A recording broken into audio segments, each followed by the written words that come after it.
بڑی ڈبیٹ ہوتی ہے، بڑے لوگ بیٹھتے ہیں اور بڑی جناب گہری باتیں ہوتی ہیں اور بڑا فلسفہ بیان کیا جاتا ہے، اور کہتے ہیں ہم ذرا غور کریں، مل کے بیٹھیں اور دیکھیں کہ اس ملک کے بگڑنے کا سبب کیا ہے۔ کیا قانون کی پابندی نہیں ہو رہی؟ کیا معیشت اور معاشرت کا مسئلہ ہے؟ کیا ہر ادارہ اپنے دائرہ کار میں نہیں رہ رہا؟ کیا قانون کی بالادستی نہیں ہے؟ لوگ مختلف قسم کے ہیلے بہانے ڈھونڈتے ہیں کہ یہ وجہ ہے۔ قرآن مجید کی ان آیات اور احادیث کو سامنے رکھ کے میں کہتا ہوں میرے ملک کا سب سے بڑا مسئلہ بددیانتی ہے۔ یہاں سے خیانت ختم کر دی جائے، بددیانتی چھوڑ دی جائے، سارے مسئلے ٹھیک ہو جائیں گے۔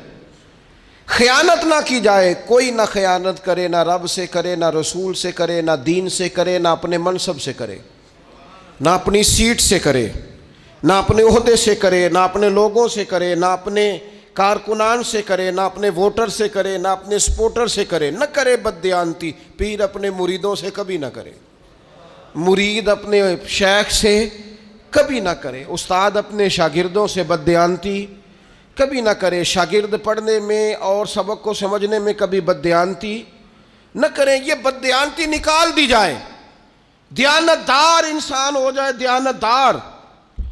حضرت سیدنا عمر فاروق رضی اللہ تعالیٰ عنہ ارشاد فرمایا کرتے تھے، یہ کنز المال میں موجود ہے، حضرت عمر نے کہا ہے میں نہیں کہہ رہا، حضرت عمر نے کہا ہے میں نہیں کہہ رہا، سیدنا فاروق اعظم کا قول ہے، کنز المال میں موجود ہے۔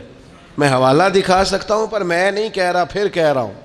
انہی کی محفل سوارتا ہوں، چراغ میرا ہے رات ان کی، انہی کے مطلب کی کہہ رہا ہوں، بس یہ زبان میری ہے باقی بات ان کی۔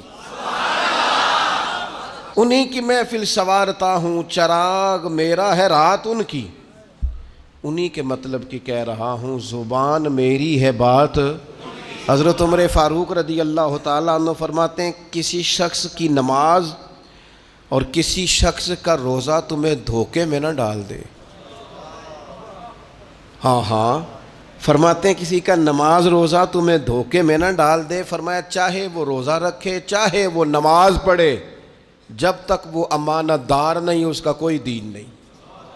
فرمانے لگے پڑھ نماز جتنی مرضی، رکھ روزے جتنے مرضی، لیکن اگر تو دیانتدار نہیں تو پھر تیرا کوئی بھی دین ہے۔ کیا معنی سمجھ لیا لوگوں نے کہ بعض رسومات میں بعض چیزوں کو قید کر لیا تو دیندار ہو گئے؟ تو امانت دار کتنا ہے، تیرے اندر دیانت کتنی ہے، تو اپنے منصب کے ساتھ کس قدر زیادہ دیانتداری کا مظاہرہ کرتا ہے۔